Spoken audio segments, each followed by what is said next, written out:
Welcome to Healing the Spirit, a space where we awaken our creativity, deepen our connections, and remember who we are through the lens of astrology, archetypes, and art making. I'm your host, Jonathan Coe.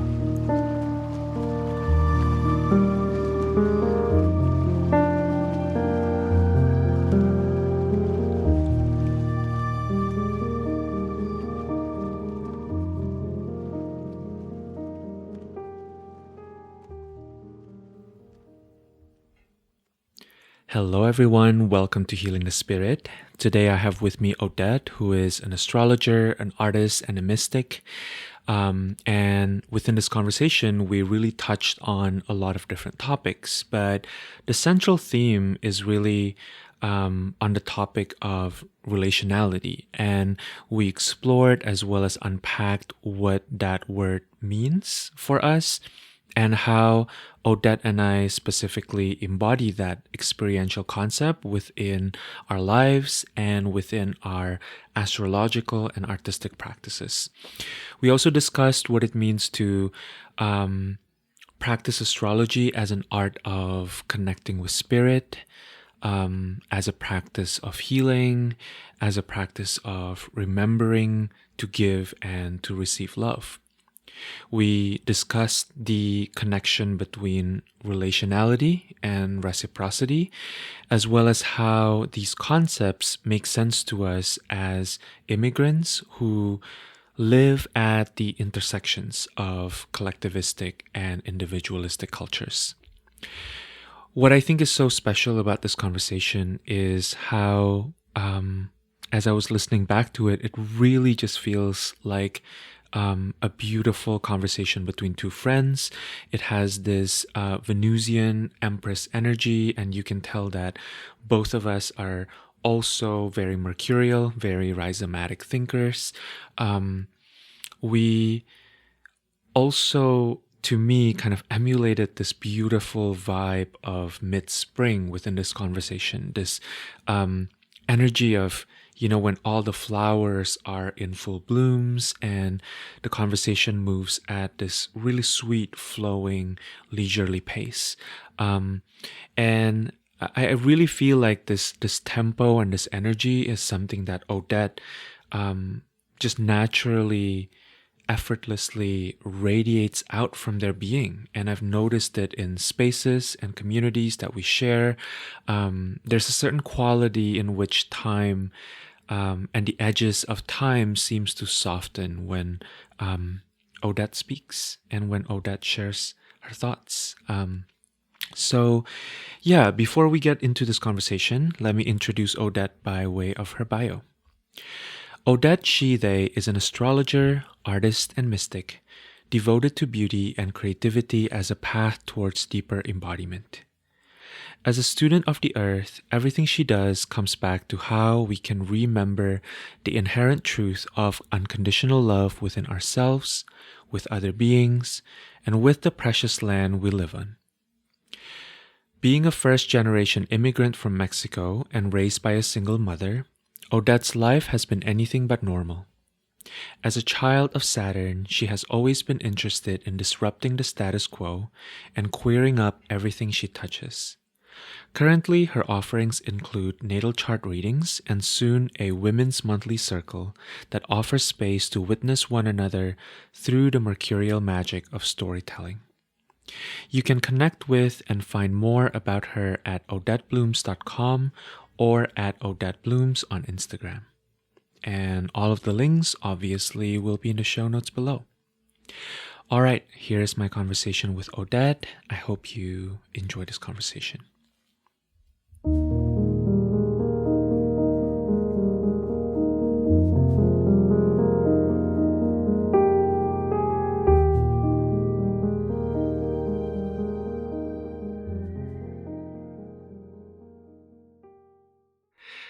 Hello, Odette. Thank you for being here on the podcast. I have been wanting to have you for some time. And I'm so excited for today. We met at Sabrina Monarch's Meteorite class, and I feel like every single time you open your mouth, I'm always like, who is this person? I need to get this person on the podcast. I love the way that you articulate things, and your presence has been really inspiring to me for some reason. So I'm excited. You're so kind. I'm so excited to be here. Thank you so much for taking the time to invite me and to be here. The feeling is so mutual. Every time like you were present, like speaking, I was just like, I really want to sit down and pick this person's brain and just like go down more threads, because obviously in a group setting, like you want to be respectful, right? And it's like I want to have a side conversation. Yeah, it's funny because I feel like that tends to happen in classes where we kind of notice each other from across the room, and we're like, you seem interesting, but I don't want to be rude to everybody else. Exactly. It's like I'm not trying to talk in class, but I am trying to talk with you at some point, please. Exactly. So I always like to begin my conversations with a question, which is, who do you sense, know, or feel yourself to be in this present moment? And I feel like offering that up to you in this moment and seeing what comes up. Yeah, what a beautiful question. Especially specifying in this present moment, right? Because we have so many selves. In this present moment, I am feeling myself to be someone that is learning how to trust the earth and my humanity and my own self. I feel like most of my life I've been kind of trying to compensate for who I am, and like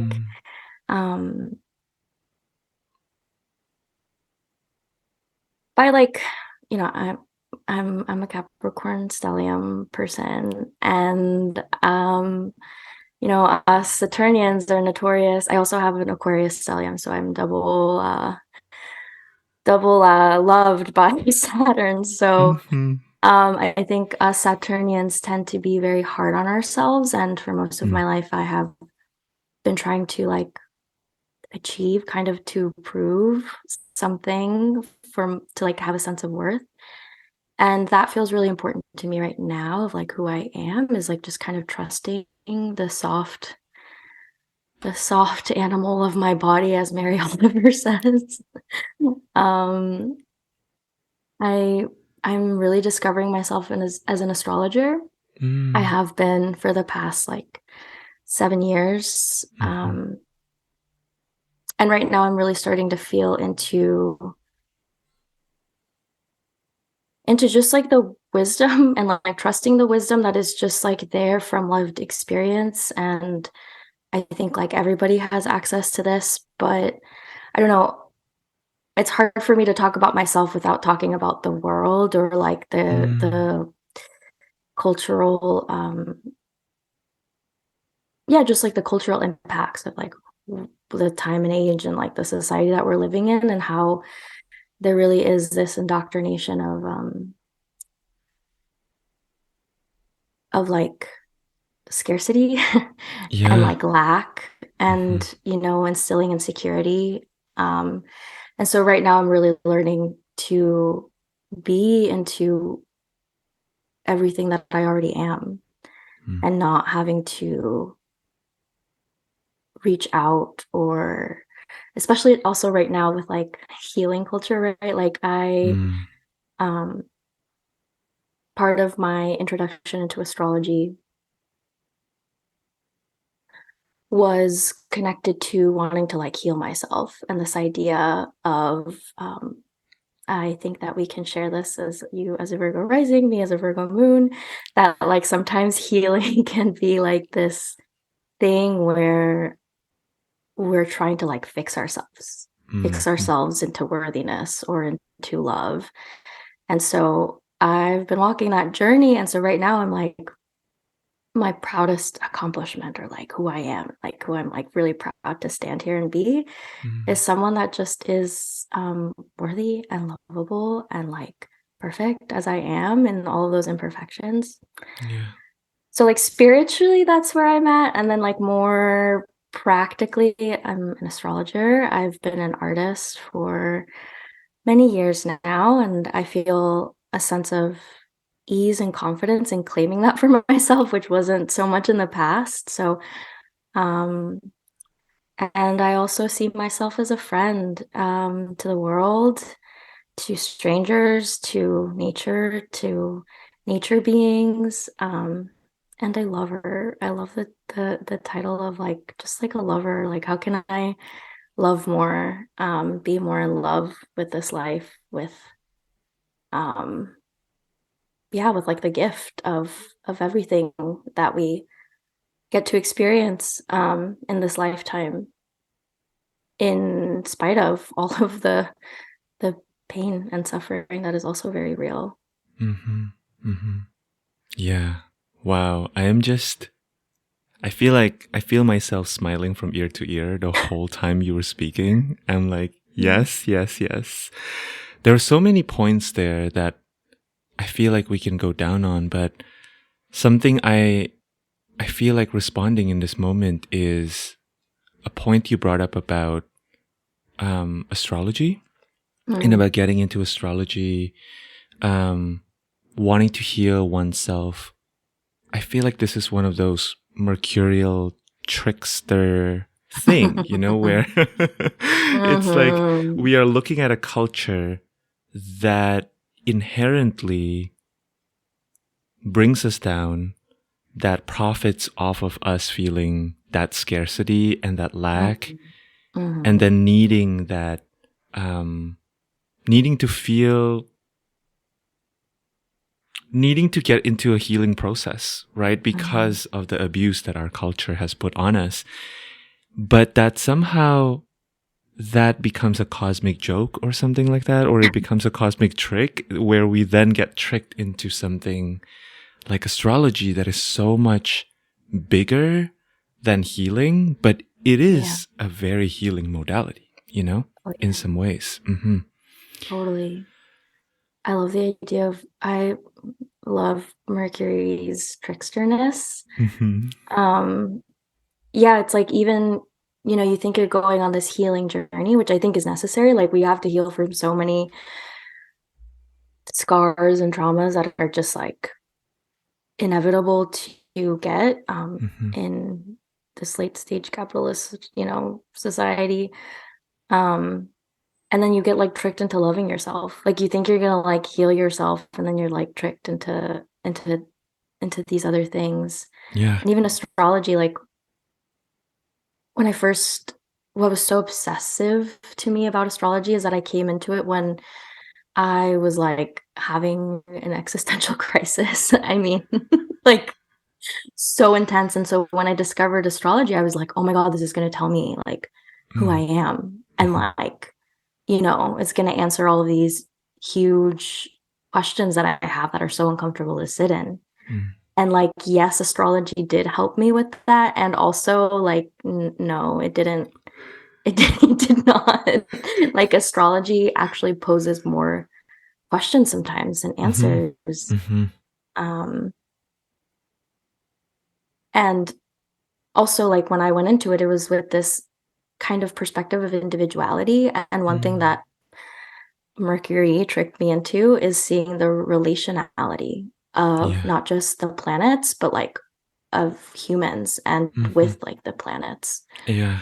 Yeah. Absolutely. Absolutely. I think there's something very numinous and elusive about astrology that when you start looking at these different planets, you start to look at their relationships with one another in your chart, you start to look at all these different houses, things start to really open up. And Yeah. then I think in some strange way, you almost get your answer by forgetting the question or something Oh like my God, that, yes. you know? Yes. Mm-hmm. Mm-hmm. Totally. Yeah.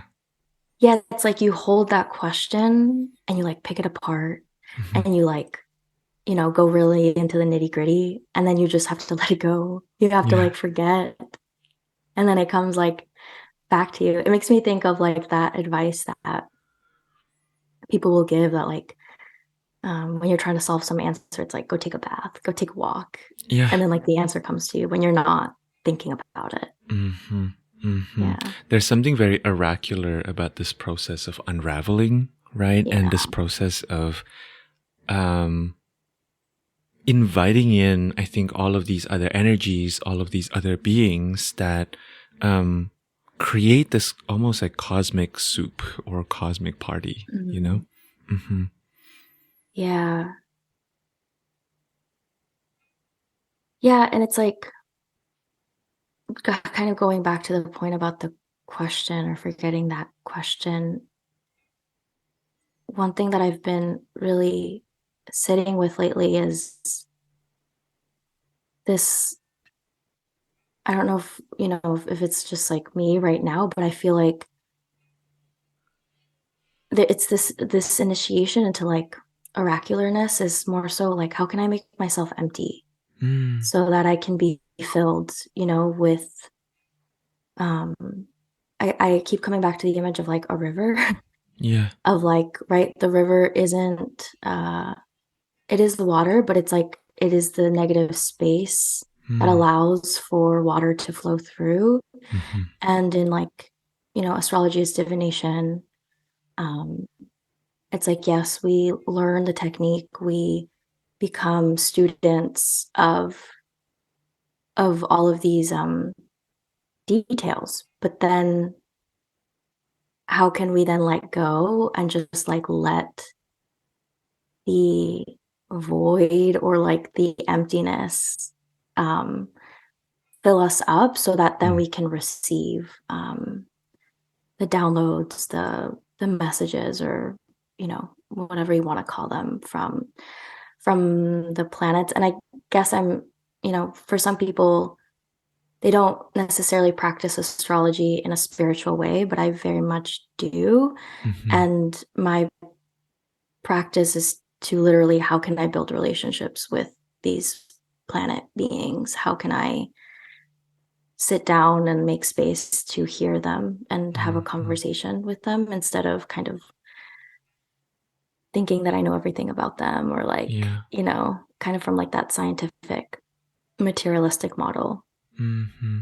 Mm-hmm.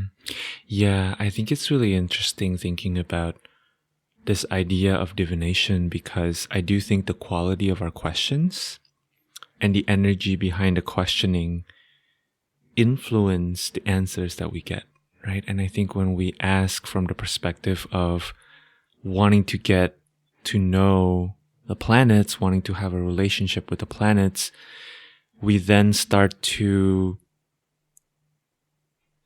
receive a different quality of engagement. And I think it's almost, to me, astrology is a practice of walking with the world rather than receiving answers in that straightforward way, you know? I really love that phrase, walking with the world. Yeah.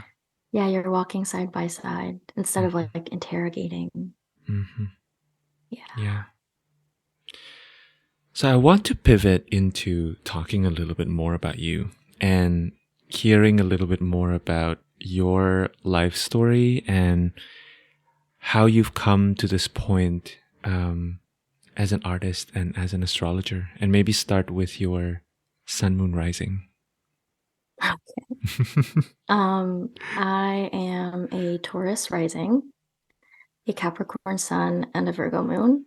Mm. And I have, just for extra info, I have a Capricorn stellium and an Aquarius stellium, to a lot of Earth, Mm.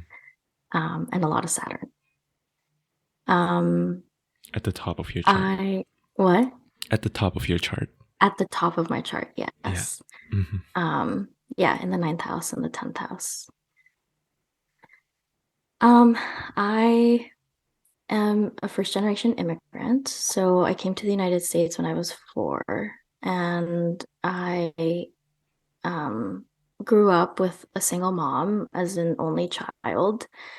And the older I get, the more I realize how kind of unique of an experience that is. Um, to just kind of grow up with one person as like, obviously I had family, but I just grew up with like this one figure um, that like kind of like my life revolved around. And I mention that because I think most of my childhood, in a very stereotypical Capricornian way, I was kind of given a lot of responsibility and felt a lot of not necessarily pressure, but because my mom was a single mom and we were um, pretty poor, and like just like the situations of being a first generation immigrant, and just like loving her so much and seeing how her life was challenging, I just wanted to do everything I could to be supportive. And so um,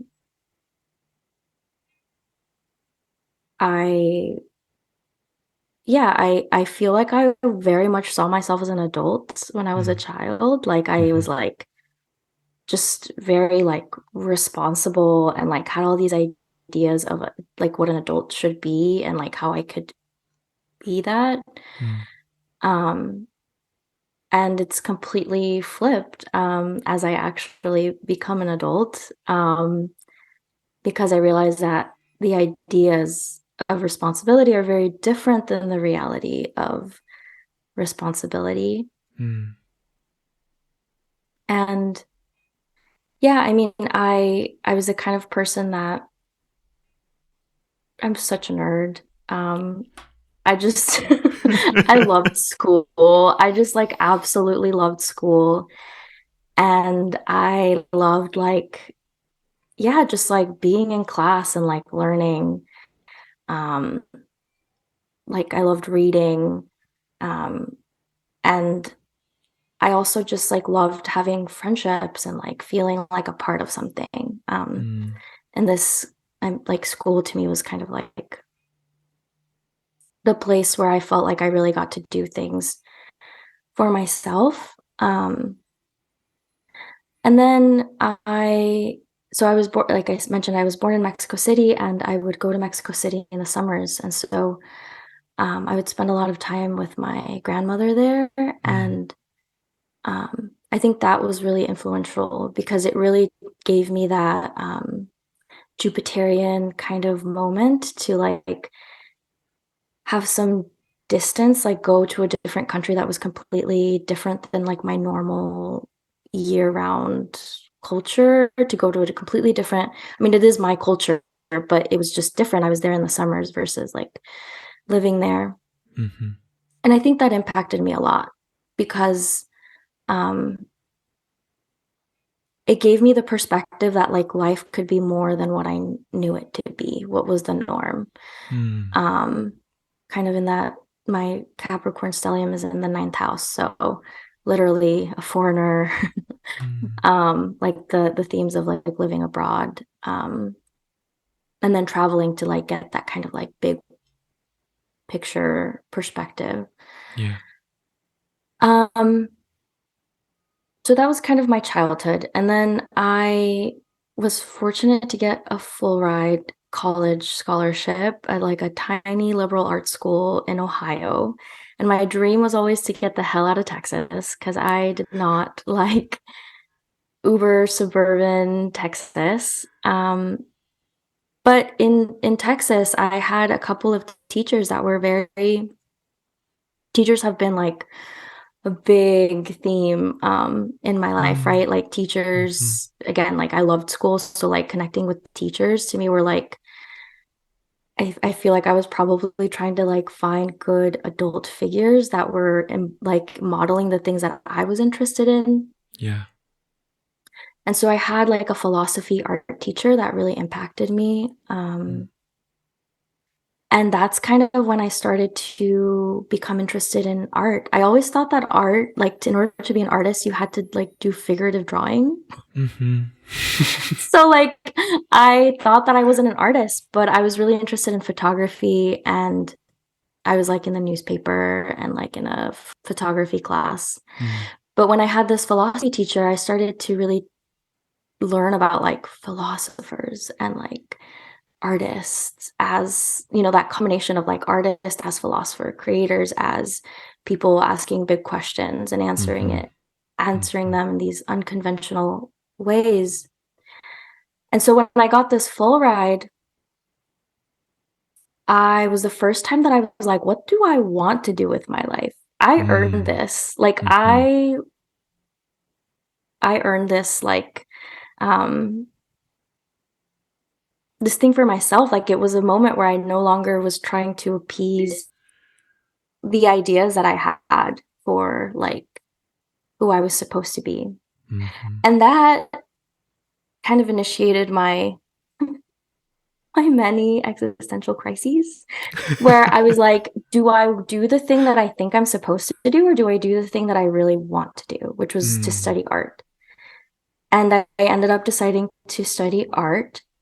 And that just spiraled me out into my creative explorations. But when I was, you know, in arts, like in the art department, and starting to make work more seriously, like photographic work, I had another teacher who became my mentor those 4 years. And he was so resistant to giving me the validation that I sought from my teachers. Like he really was like, I'm not going to tell you that your work is good or bad. What do you think? And what do you want to make? Like straight up like that. And that just like, and it was consistent, right? The whole time that I was his student. But that initiated me into like creativity, and art initiated me into actually like sitting with myself and like who I like. When you're creating, really, you're being asked to get to the core of like who you really are. And in order to really confront that, you really have to be willing to put aside the idea of who you think you are. And that's terrifying. I mean, at least for me, it was like absolutely terrifying, because I had to confront how most of my childhood I had been performing goodness, or trying to like, you know, I see that as it's a bad thing, but like, I guess I'll mention that one of the things that really impacted me was my father's absence in my life, right? And like just that rejection and like how I internalized that as a child. I really, and again, like mentioning that I didn't have any siblings, I just had my mom. I was so desperate to just like be perfect so that I would never be rejected again, right? To really feel worthy. So in college, when I'm making work and I'm kind of projecting that same thing out to my teacher, like wanting that validation, like you're making good work, or like these are good pictures, and him being just like, no, like what do you think? Like what does this say to you? And teaching me how to reach beyond good or bad, and to like get in touch with art or creativity as a means of relationship. Like what relationship do you have to this thing, not what is your judgment of it. And that just like a huge initiation for me, because then that started to ask all these other questions, and I started to like confront like, wow, I have been living my life trying to please people, or like prove that I'm worthy, and like who am I even underneath all of that, you know, all of those protection mechanisms. And it's so painful to like start to break that shell, and to like feel your ego or identity to crumble, right? When you're not that, then it's like, well, then who am I? Then what is underneath this? And so that then again like started to like, I started to be like, well then, yeah, like who am I? And so then that, at the time, astrology was becoming like more talked about. And it was really interesting because I had so much resistance at first to, I don't know, astrology. Like I really saw myself as like an intellectual, you know, like I'm like, yeah, like I don't, you know, I had judgments about it. Like I was like, I am not gonna, you know, life isn't about fate. Like, you know, I had a lot of like, of that, like, you know, Capricorn, like I had a lot of internalized, like, pull yourself up by your bootstraps and like, you know, work hard, like force yourself to like do these things. Like I was really intense and like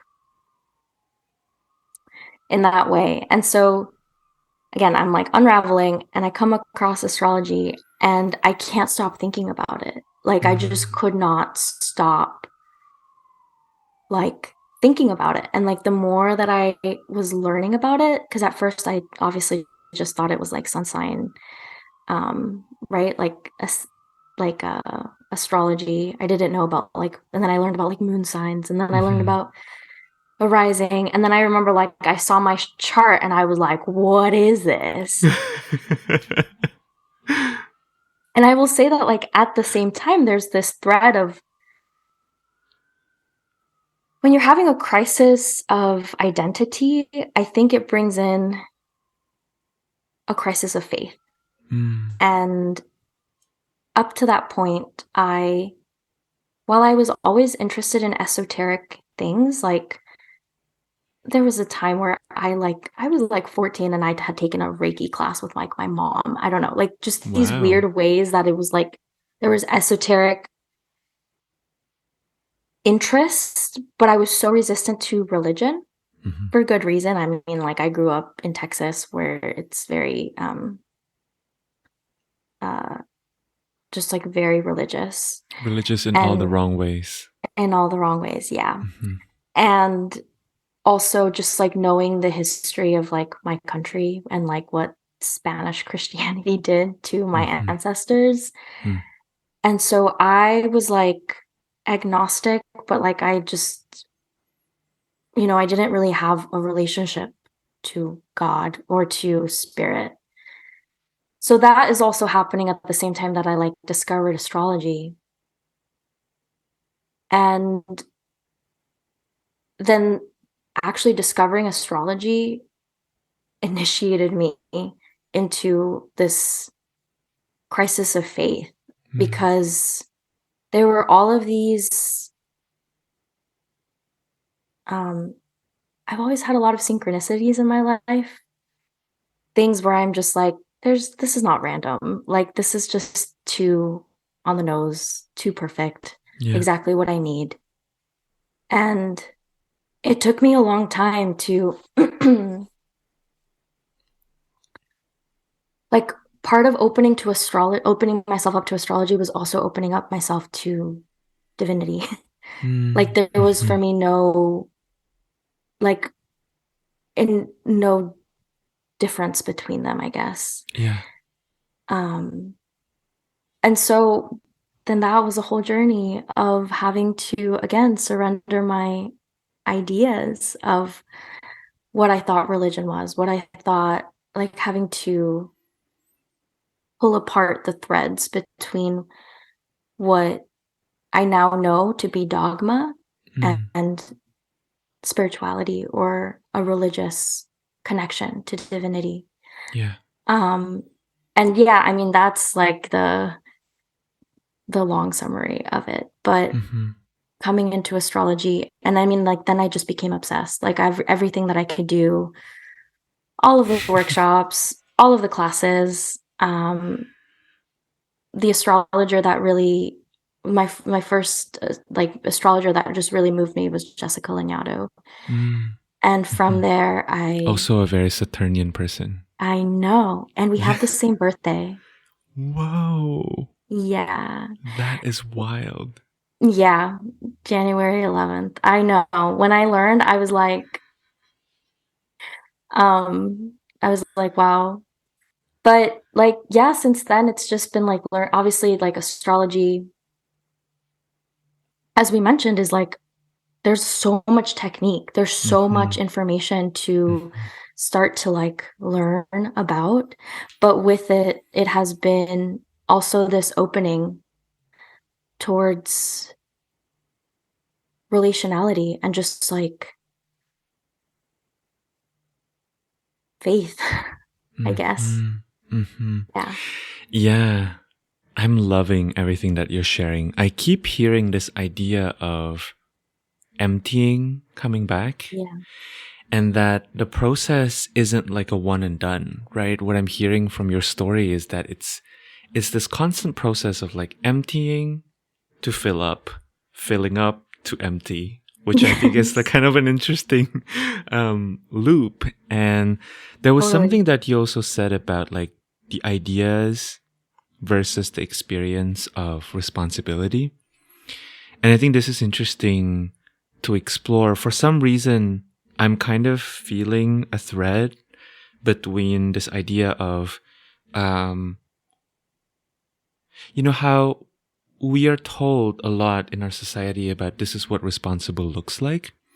But then in practice, in order to create a condition where we are able to respond, right? Where we are truly responsible, sometimes we have to break away from these ideas. And everything you Absolutely. were just sharing about your identity, even coming into astrology and having these skepticisms, but at the same time also having this obsession, I feel like I experience that. To me is very Saturn Jupiter. Like it's the Saturn Yeah. Jupiter process, And I also experience that a lot in my art making. I have a Capricorn stellium as well in the fifth house.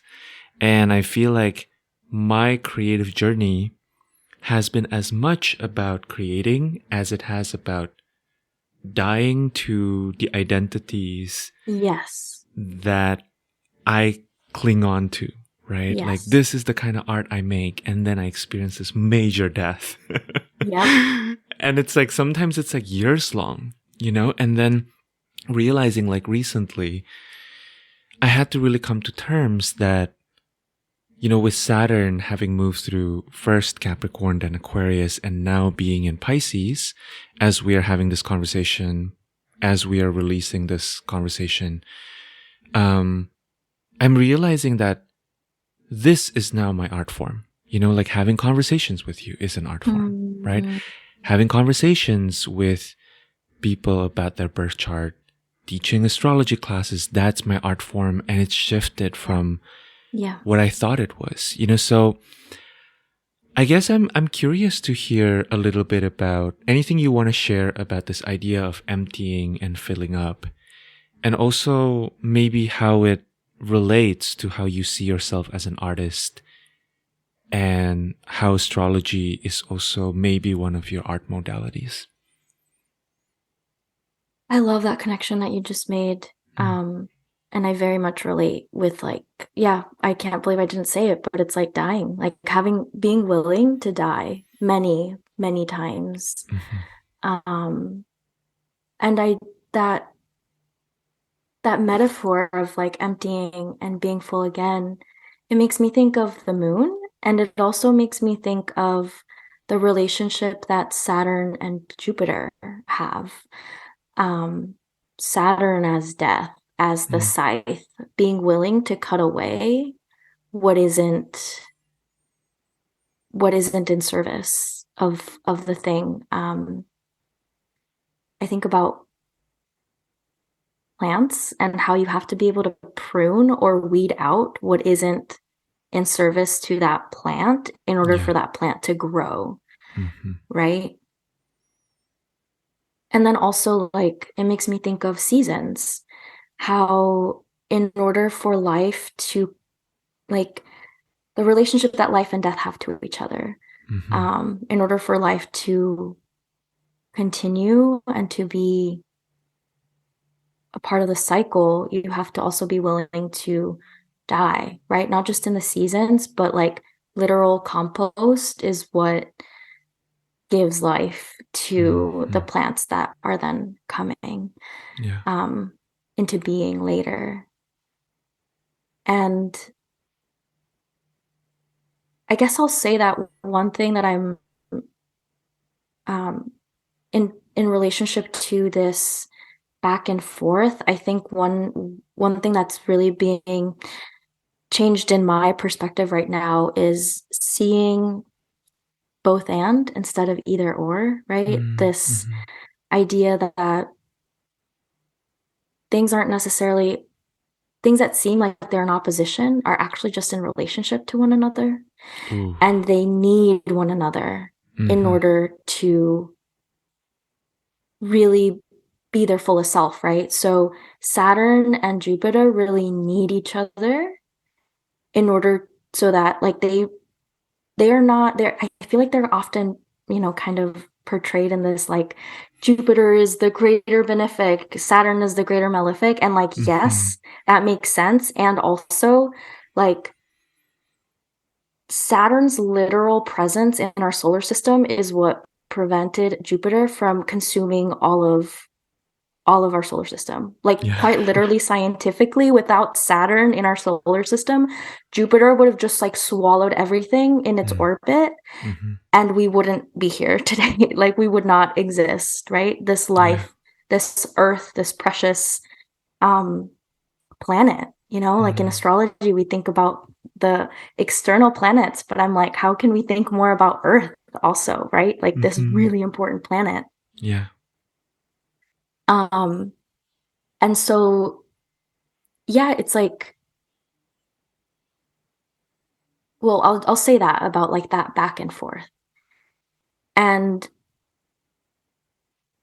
so one thing that I'm experiencing right now is that I've just started my Saturn return. I mean, it's not going to be exact for a long time, but I have Saturn in Pisces, so I'm like, the themes are already like, I'm starting to feel the threads, right? Yeah. And I'm realizing that like, contrary to my idea of Saturn, that like my Saturn return is all about having to work hard or like having to, have tenacity. Because Saturn is in Pisces, I'm realizing that it's like actually being willing to let my ideas of responsibility be washed over. Like be like like as a wave that's hitting a rock and like polishing it over time. Yeah. And it's actually a lot about how can I allow goodness? How can I allow, right, Saturn in a Jupiter sign, Pisces? And, specifically in my chart, I have Saturn in Pisces and Jupiter in Capricorn. So they're in conversation with one another in my chart specifically. Yeah. And it's actually what is the hard work of allowing oneself, or like, in the context, myself, to receive, to open to goodness. That isn't because of hard earned work, but just because like the gift is there. Yeah. The goodness is there. Have you read Braiding Sweetgrass by I have. Yes. Yeah. I'm reading it right now. And I'm like in awe of Robin Wall Kimmerer and her worldview. Yeah. But she keeps talking about how everything is a gift, right? Everything in the land is a gift. This life is a gift. And with a gift comes responsibility. Yeah. But the way that she articulates responsibility isn't in this like stern and cold kind of way. Responsibility is, how are you in reciprocity with this gift? Can you open yourself up to this gift? Can you be moved by this gift? Can you be humble enough to receive and to not think that you have to do everything alone, and that actually you are supported and loved not just by other people, but literally by the land, that you are truly loved by the plants around you that feed you, that have medicine for you, that provide, material goods for, like your survival, the animals, and being a being a triple earth gal, I'm just constantly coming back to the like wisdom of the earth. And you asked me about like recontextualizing what creativity means, right? And I agree 100% with what you mentioned earlier about how conversation can be art, how astrology can be art. And, I think that creativity is just like innate, is just like this innate form of being when we're really in connection and in relationship with source, God, whatever you want to call it. Like, I think that it is what we're most desirous to do. And it doesn't have to look like painting or music or what we have boxed as art, right? Like, what containers we've created art. But I think that it's like a form of being in the world. It's and I think that that's like somewhat contingent on the relationship that you have to life, right? Are you open to life, to allow yourself to play? Because I think a lot of creativity is actually play. And at least in my experience, in order to play, you have to feel safe and loved and like open-hearted. Wow. I feel like that just opened something up within me. It's making me think about, I don't know if you're familiar with the tarot, but the Temperance card in the Thoth deck is called art. Yes. And I think there's something about thinking about art from that perspective, right? Art as this alchemy between fire and water. Art as this, I'm literally thinking about, your Saturn in Pisces actually, and about how there's something about Saturn and Pisces that to me is about this idea of like water or ocean waves crashing into the rocks, right? And how life force energy like shapes the world. Literally this world is created from like various forms of life, and how their life force energy kind of crashes against one another or collaborates with one another. But in any case, rubbing up against one another, which is, I think, also on an energetic level is what I got from braiding sweetgrass. It is about this idea of recognizing that life is about, like this idea of the gift, right? Also places us in this greater family, right? Of beings, and remembering that greater web of life is,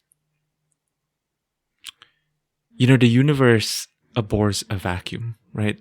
We can't just take ourselves out of capitalism or take ourselves out of coloniality. We have to move towards something, right? We can't just be against something. We have to be for something. And I think that for has to do with kind of coming back to this sense of looking at the world as contingent upon relationships. 100%. That's so beautiful. And, I love that comment about you can't just be against something, because as I mentioned earlier, I went to like a small liberal arts college that was rooted in social justice, and I actually have a history of activism work that, you know, I I feel like is still a big part of where I'm coming from. But I didn't know any better than to be against, at the time. And I've really been sitting with this question of like how, like the question, like, how do we make the world better? Like how can we be whole? And, well, before I thought it was about fighting or, shutting something out or down. This point about like being for something, being for relationality, and being for, I mean, for me, it's kind of like love. I mean, it's like so cheesy, but like, but truly, like, if we're gonna think big picture about how to improve the world and be in a better relationship with it, right? Like, I think we're living, I mean, all times and ages have their problems, but like, we truly have some big issues to address. And, I think there's a lot of different modalities or ways of going about it that are important. Like, there needs to be diversity in people's approaches. But for me, it's like actually learning how to be in relationship. And I think it really starts with like an individual's life, right? Like, and I think that keeps coming up for me in my head is just like the way that like we remove ourselves from relationality, the way that we turn away from the gift, right? Because I know I did that because of feelings of being unworthy or feelings of shame, which I think are very prevalent. Like I see that all of the time in like my relationships, how people have so much self-doubt and just like feel unworthy and like have like just like anxiety. And as someone that goes through bouts of depression, which I think is really that, it's like when you turn away from life and you just feel like you have no purpose, no meaning, like the structure set up for us to find meaning aren't actually nourishing. They're not fulfilling what our souls and our hearts really desire. And I'm now, more clear about how like what really actually nourishes us is that reciprocity, that relationship. I love that.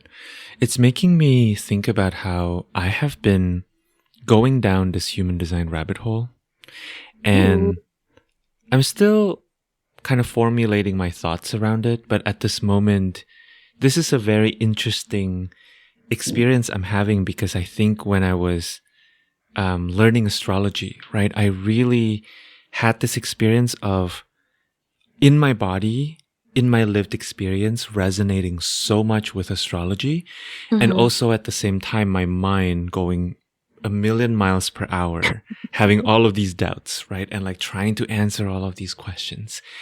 And while I think that is really beautiful and that's the way that the mind works, this time around, falling down the human design rabbit hole, I've kind of allowed myself to take that out of the equation a little bit or kind of put it to the side and give myself permission to really just experience it, experience the modality without needing to learn the whole system, without needing to make anything out of it. So that's kind of a long-winded intro of what I wanted to say about human design, which is interesting. I learned that I had only, so in human design, the hypothesis is that we have 9 centers, like 9 energy centers in our bodies. And the only 2 that I have defined are my sacral center and my G center, which is my identity, my heart center. And everything else is open. And in human design, open centers are prone to conditioning. That's where we absorb and we amplify conditioning from the collective, from relationships, from transit. And something that I have been thinking a lot about is this idea of worthiness, because in human design, it is connected to the heart center, or the ego center. And I think something like 70 or 60% of the people of the population have it open. And so a lot of us walk around trying to prove ourselves when we have nothing to prove in that space. And it's interesting because it's making me think also about a related branch of systems, of modalities to kind of organize the world, which is the gene keys, founded by Richard Rudd, that kind of combines in a weird way, this quantum physics with like DNA theory and the I Ching. It's kind of like a little bit mind-blowing, but there was something that Richard Rudd wrote in Gene Keys that I really appreciate, which is, with regards to the 63rd gene key, he said something along the lines of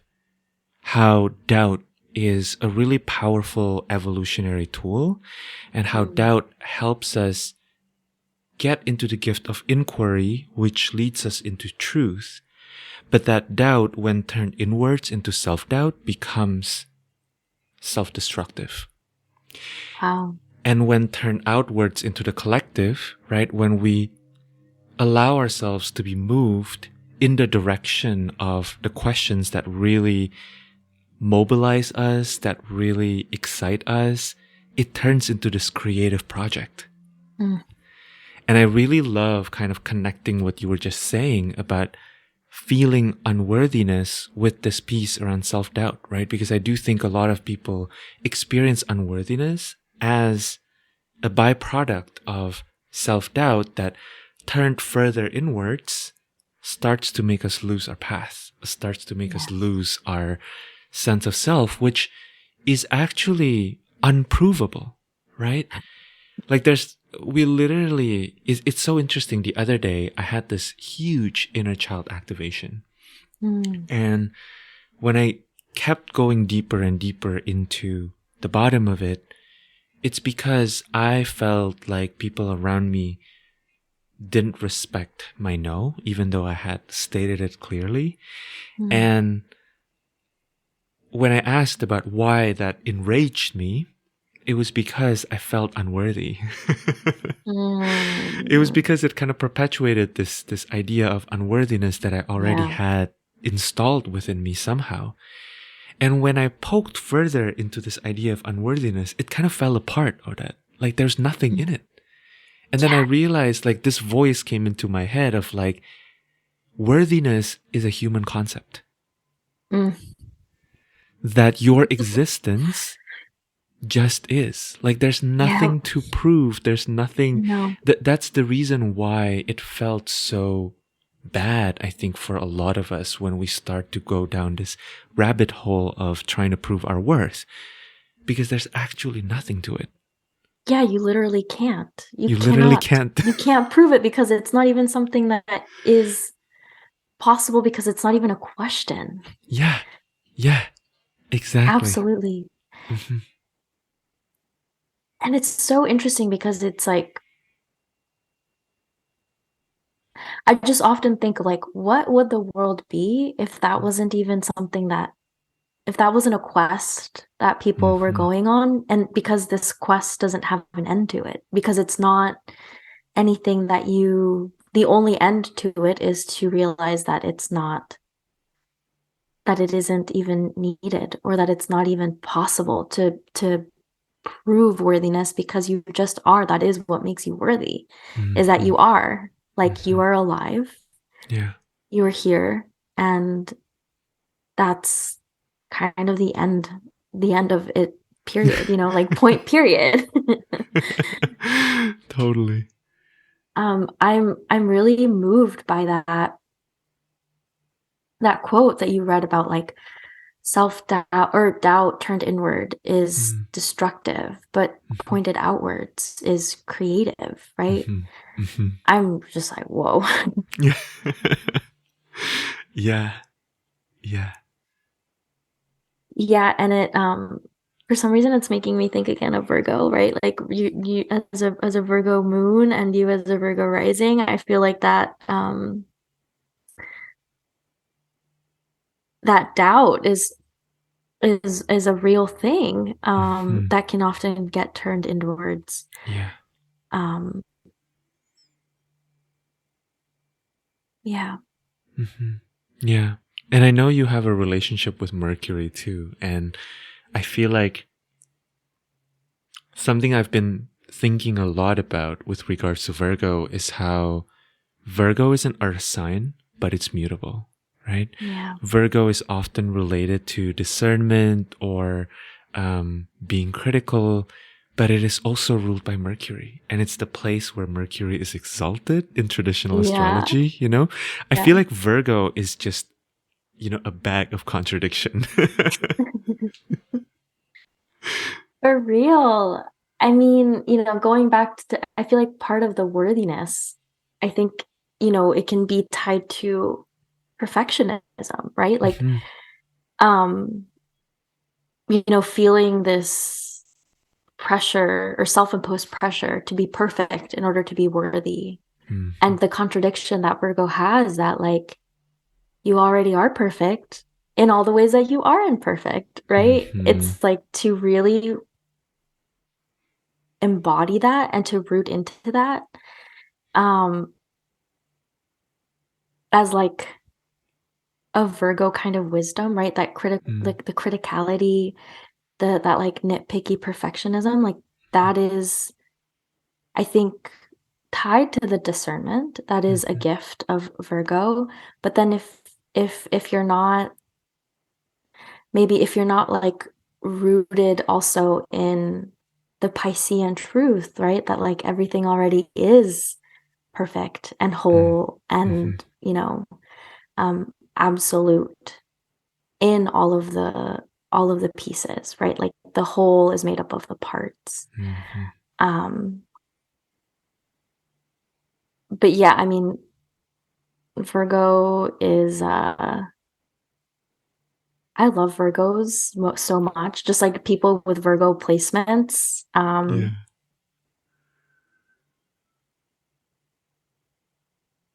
And thinking a lot about like how, like the exaltation in Virgo from Mercury, it's like, you know, Mercury and Gemini is gathering all these parts, these pieces, is Mm. pulling all of the threads. And then I think of Virgo as like the one that's weaving them, discerning what is actually going to go where and Mm. how, which is like to me what makes it so like that exaltation, right? Because if you just have a bunch of threads, if you Mm. have a lot of streams of information or a lot of data, Mm. that is important, but it's like, what do you do with that data? What do Yes. you do with those streams? And to me, that's like why I can see why Mercury is exalted in Virgo, because Virgo wants to do something with that. And it wants Hmm. to, discard or move, discern between what is actually useful and what is not. Yeah. But as you're, weaving or moving, it's like you have to be grounded in that practicality and also willing to change and Hmm. adapt and Hmm. flow with like as more data or more information is being revealed, it can recontextualize everything that has come past. Absolutely. Absolutely. And I think it's interesting how reality itself is also the editor, right? Like thinking about how Virgo is an earth sign as opposed to Mercury being in Gemini, kind of connecting, you know, synthesizing the threads that are in the air. Mm-hmm. Once Mm-hmm. you put it down into the aura, once you ground it into the earth, some things just fall away, you know? Yeah. Yeah, it's And like it they is the kind of way it have is. to. Yeah, they kind of have to, right? Yeah.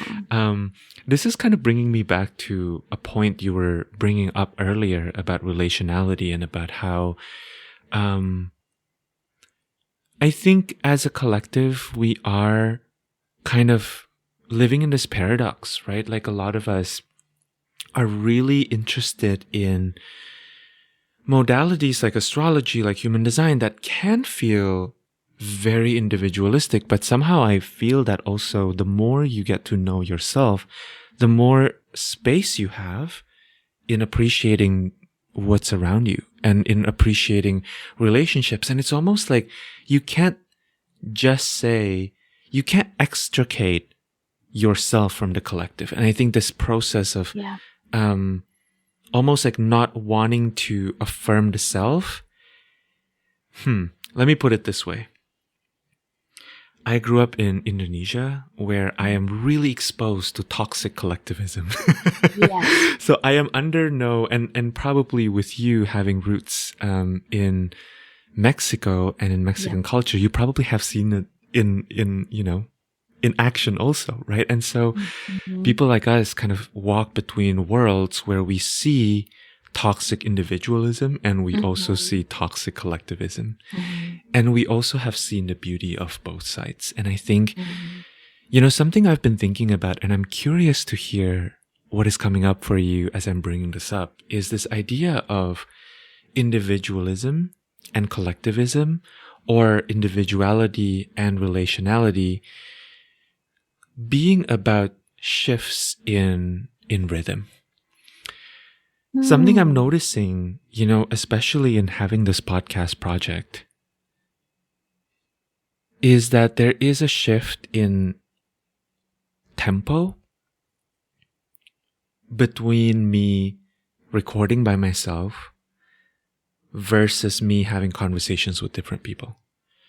There are conversations where I have to slow down, there are conversations where I have to speed up, right? And that the dynamic of dancing with another person is inherently uncomfortable and also really delicious. Because in a sense, it's kind of bringing me back to that old adage, right, of walk a mile in someone's shoes. And I think that in being in conversations with one another, you have to attune, and in order to attune, you have to follow the tempo of the other person, The energy of the other person has a certain flow, and in adjusting your flow to be with their flow, and vice versa, something happens, right? Something shifts. And so, I'm curious, for some reason that's just coming through, and I would love to hear any thoughts you might have around that. That was such a delicious way of putting it. Just as you said dance, I was like thinking that word. And so, because you're asking about tempo. I really relate to what you're saying about walking in between worlds of the toxic individualism of the United States that's like more prevalent, and then toxic collectivism in other countries, like for you, Indonesia, for me, Mexico.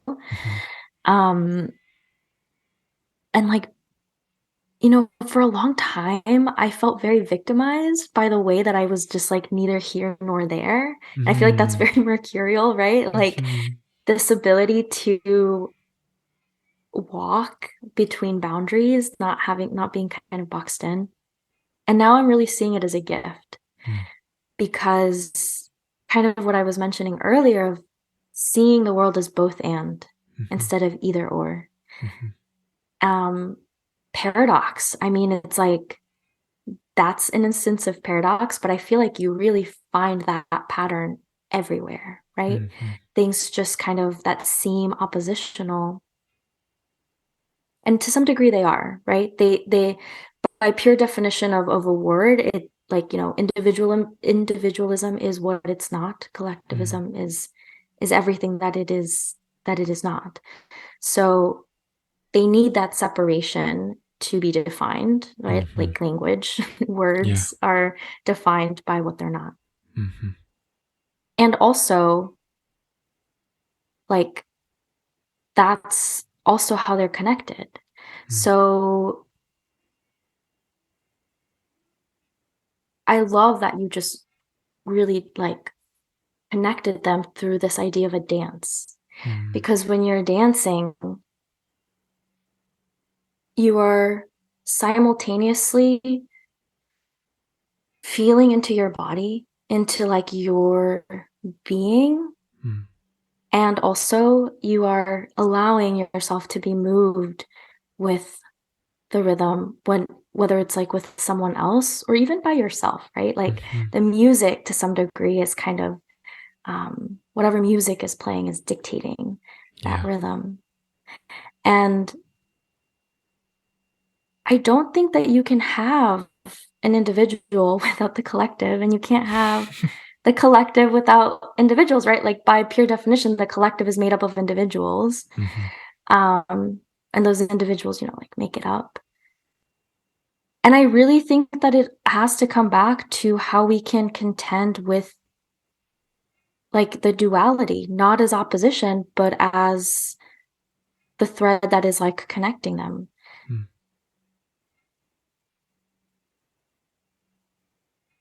For me, there have been periods in my life where I've really needed a lot of time alone to really be able to hear myself, to become clear about what are the programs, the voices that are like running their course through me in order to like really hear them. I've like needed separation in time and space. And then there are other periods of my life where I actually really need to, in order to feel myself, I really need to be in relationship or in relationality. Yeah. And it's just such a juicy thing to ponder because it's like ultimately like that's kind of what I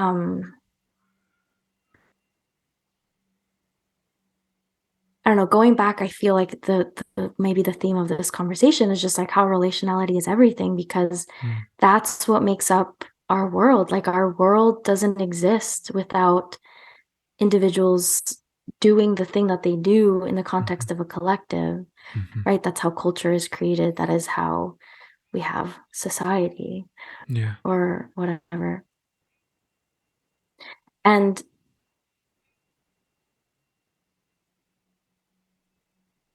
I think that's maybe like where Mercury really is a teacher for us in being able to contend with that duality. I think that when you're dancing, it's like at some points you really give and like let go and allow someone to take you somewhere that maybe you wouldn't have gone to. But it's ultimately a conversation, because in order for it to be reciprocal, then that same being or a group then also has to at some point let go and let you lead and like take the way. So maybe the thing that is like connecting the two is reciprocity, because I think what's toxic about collectivism is when it becomes domination, when the collective is suffocating or oppressing the individual from really following or being able to follow their truth or do the thing that is really true to them. And we're social animals, so like it's like our individuality. I don't truly think that anyone can be happy or content just isolated in some in some corner, or just like boxed away or surrounded by walls and by like boundaries, which I think is like what we see here in the US a lot. It's like I think there's a lot of suffering and a lot of disconnection from one another, right? Like unfortunately right now, like I feel like we have a huge problem with gun violence, and I think that's deeply rooted in not knowing how to relate to each other's humanity, and just having some sort of like boundary of like what you think is relatable in what you don't think, and relatable in the sense that like you don't see someone else's humanity. You cannot relate to someone else's humanity because you are so your scope of community or of the collective is so limited. And I also think that extends to, you know, like collective, yes, in terms of humans, but then it's also like, how do we as humans then also cut ourselves off from the natural world, from the kinship that we can have with other beings? I think we're so like hierarchical in like seeing humans as the best top, you know, the only ones deserving of like personhood and care. Right. And where has that led us, right? The complete extraction and obliteration of species and resources and land. And I think that that's fueled by not being able to, by being individualistic as a species, right? As a species, we're very individualistic. Not everybody, but, you know, generally, we only extend that kinship to humans, and past that, you know, there's a unfamiliarity with how to connect with and see the life and value of, you know, plants, trees, birds, animals, whatever. So I don't know if that answers your question per se, but that's like kind of what comes up to mind. And again, I'm obsessed with this metaphor of a dance because it really is a dance. It's like a give and take. Yeah. It's making me contemplate on how we are also extricating ourselves from parts of ourselves when we reject that part that wants to be in relationship with others, right? Both others, the human others and the non-human others, and how it robs us of the skillfulness that we inherently have to essentially regulate ourselves, right? Because something that you brought up was gun violence, and it's really interesting. I was at an airport a couple months ago going back to the US, and I was looking at that list. You know, I'm sure everybody has seen it who has traveled, that list of the prohibited items. And when you read it, which I did, unfortunately, because I was waiting in line for a long time, they were all Mars, you know? Like all the items there, they were all of these sharp objects. No guns, no explosives, No fire. Right? No fire. They were all Mars. And so it's interesting to think about how, you know, I was thinking about this the other day about anger and about the mechanism, right, of the energy of anger. And I have to credit Pilar Lesko for her work on this. That's kind of invited me to think about like energetically what is going on when we're angry. So something that Pilar said is that anger happens when we feel in our aura constricted, right? When we don't have enough space to explore and to express. And then anger is this energy rising through us and then expressed outwards through our third chakra or solar plexus or energy centers, whatever you want to call it. And it kind of directs outward, right? And re-inflate your aura. Essentially, it's like your way of saying, I need more space, right? And I've been thinking about this in terms of how often when I'm angry, there are two different ways to be angry. And I think if we are sensitive to the mechanism of it, you can probably feel the subtle difference of, you know, one version of anger is you direct it outwards and you put it in another person's field, right? And the other version of anger is you allow anger to kind of sit as a cloud that fills up your field, that then makes your field a little bit bigger and pushes the world outside of you outwards, right?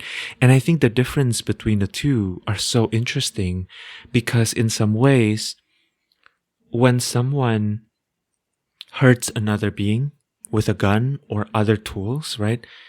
To me, what I'm seeing, what I'm tracking is that there's almost this distorted call for help, right? It's like putting that energy outside of your field because you don't know what to do with it inside of your field.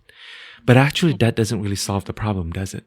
Because the only way to really kind of restore harmony and balance in your field is to let that anger and that disappointment be in your field for a little bit until it dissipates, right? And allow it to be in your field and impact your environment and impact your relationships without feeling the need to put it in another person's field, which becomes violent, right? And I think we don't know how to sit with Mars in our own field, which then creates the need, the illusion to put it in another person's field. Yeah. I can't believe that I'm like, wow, as you're saying, mentioning this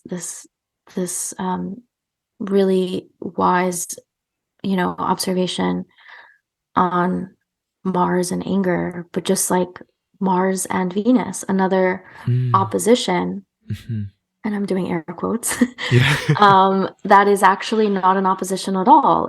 It's a relationship between these energies, right? In Roman and Greek myths, Mars and Venus are lovers. And, thinking of Mars as that, Mars ruling Aries as individuality, right? This desire to be an individual, to stand apart, to be your own. And then in opposition to Libra, which is about relationality and like the diplomacy or grace needed to sustain a connection with someone else or something else. And one way that going back to your observation about anger, I have been really learning from anger because I think it's common in our society to be told like anger is dangerous because we've only seen it in the first expression that you mentioned, that is about externalizing it and it leading to violence, whether it's war or conflict. And I've really been sitting with how actually anger is just information, that if you're able to sit with it in the second scenario that you mentioned, if you're able to just sit with your anger, it's actually just information of a boundary that was transgressed, or it's something about, it's like maybe it's telling you need more space. Like there is some form of information there that anger really wants to help you deliver. And it actually, at least for me, helps me become more clear about what I need, who I am, and what my boundaries are. And if, we're able to have a better relationship with anger, there's a lot of opportunity in conflict. And I think it's, quoting Alice Sparkley Cat, they made an Instagram post where they talked about how something that they said was like, the goal of conflict is not to win. The goal of conflict is transformation. And how conflict, whether, we experience it or whether we're having it with someone else, is really an opportunity to come into a greater, like if we do it well, conflict is actually a great resource for having a better relationship. Becoming closer in relationship, right? If we can move through conflict together and able to, because I feel like when there's conflict, it's like there's two individuals who need to work out how their individuality can be respected, right? There's something that was disrespected or something that was transgressed that needs to be like, like worked through.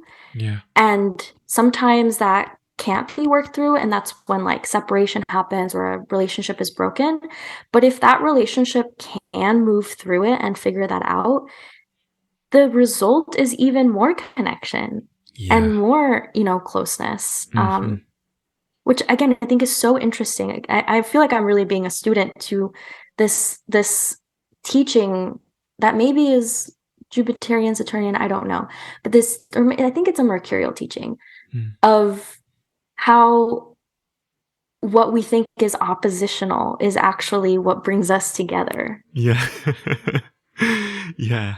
Yeah. I really love that. And it's making me think also about how there's the morning star aspect of Venus and then there's the evening star aspect of Venus, and how I've been contemplating for a number of years now, maybe, this idea that relationships are really descents. Like relationships are not, they don't follow the ascension model. Like we like to think, oh, we first become friends and then we become lovers and then we die in each other's arms, right? It's kind of like an upgrade. And we like to think of it as like, okay, we bought a small fridge and then we upgraded to a medium-sized fridge and then now we have this huge fridge. But actually, when you think about relationships, they really, certainly, I think there is the upgrade part, but it's also a descent, right? Yeah. It's reminding me of a tree, actually. How in order for a tree to grow taller, the roots also need to grow deeper, right?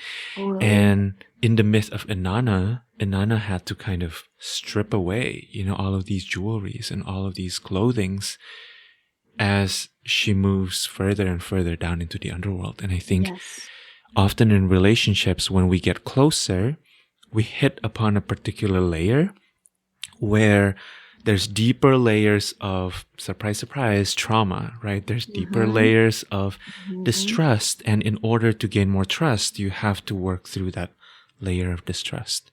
Yeah. Totally. And it makes me think about like how relationships are, in true Venusian matter, right? The glyph for Venus is a mirror. And when we're in relationship, our mirror is there. Like often what is played out in our relationships is what we most need to see, but we can't see by ourselves. We need other, as in general to be reflected and to see. And then we also serve as mirrors for others. And we come into like what you're saying about the descent. Like often it's like we first have to kind of confront that mirror, which can sometimes be painful because in that mirror, sometimes there is trauma or insecurities or fears. And Inanna also being sometimes tied to the myth of like Inanna's Venus, right? And not to brag, but I have a pomegranate necklace.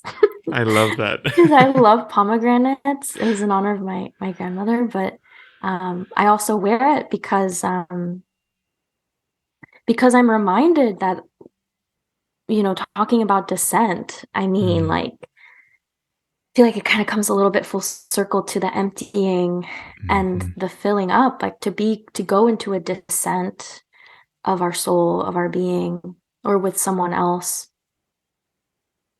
is some sort of like emptying out. We go in, we go really deep. Going back to that image of the tree is rooting deep into the soil, into the underground, and having to go into like that. It needs that darkness for protection, but also it needs to like dig in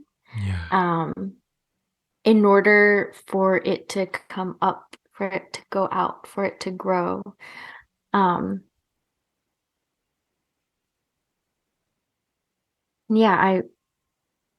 mean, trees are such magical teachers to show us that. But it's so interesting how Venus, being morning or evening star,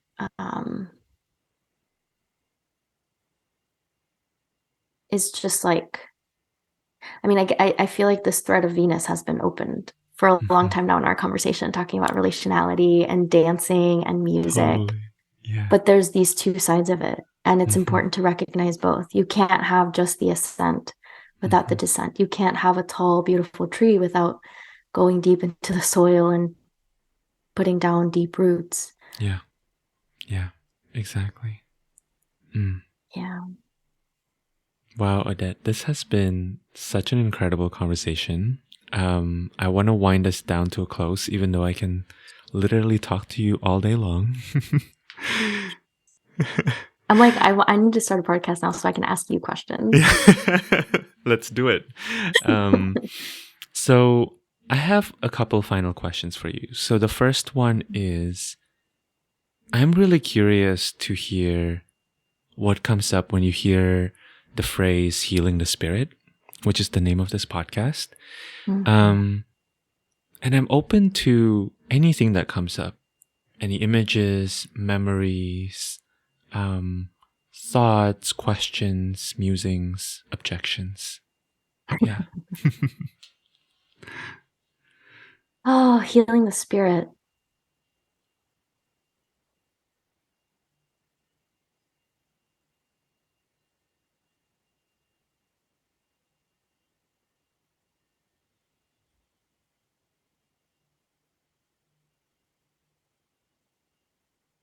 What really comes up is,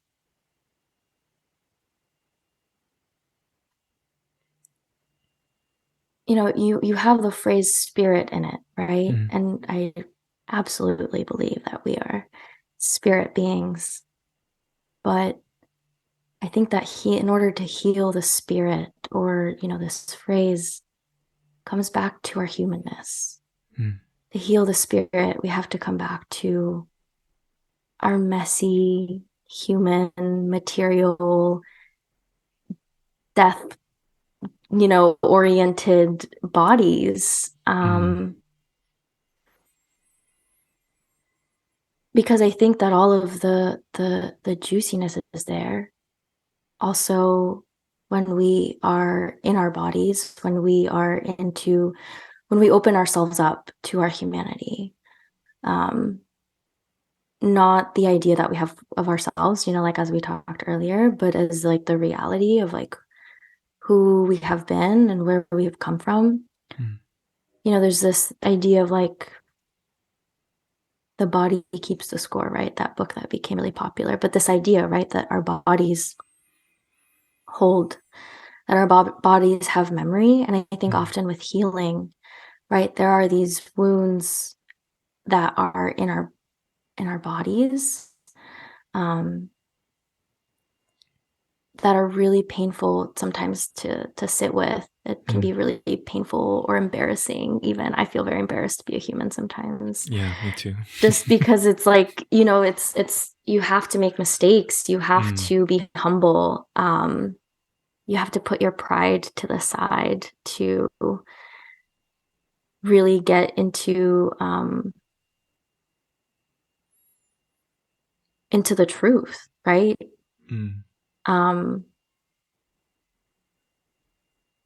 And to love that fiercely, to accept all of that mess fiercely, and to and I think that love, right, that like that's the spirit part.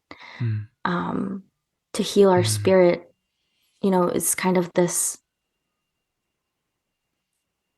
just makes me think, like, I can't help but think, right, of like,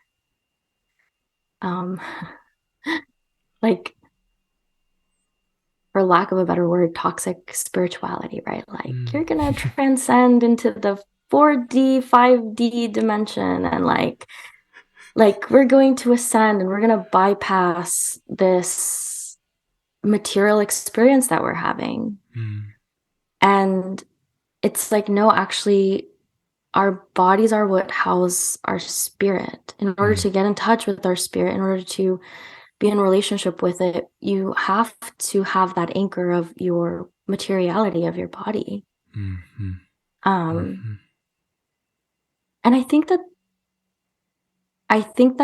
we, or at least I, tend to overthink things and want to come up with these answers, but there's so much wisdom that's already there. There's so many ways that our body and our spirit are already doing the healing for us, right? Yeah.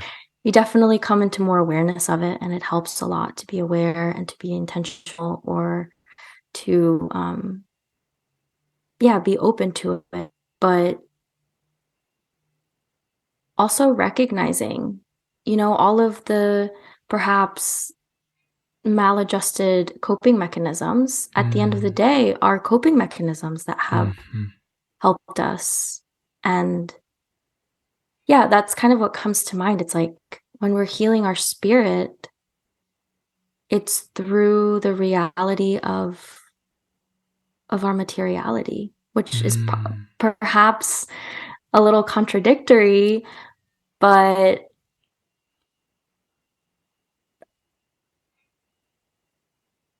our spirits are already whole. Our spirits are so wise. Our spirit already has this connection to infinite love and wisdom. But how can we make space for that in ourselves? And in order to make space for that in ourselves, we do have to come into, those knotted, perhaps cut off parts in our bodies to empty ourselves out, right? To empty ourselves out, to let that spirit move through us. Wow. That's beautiful.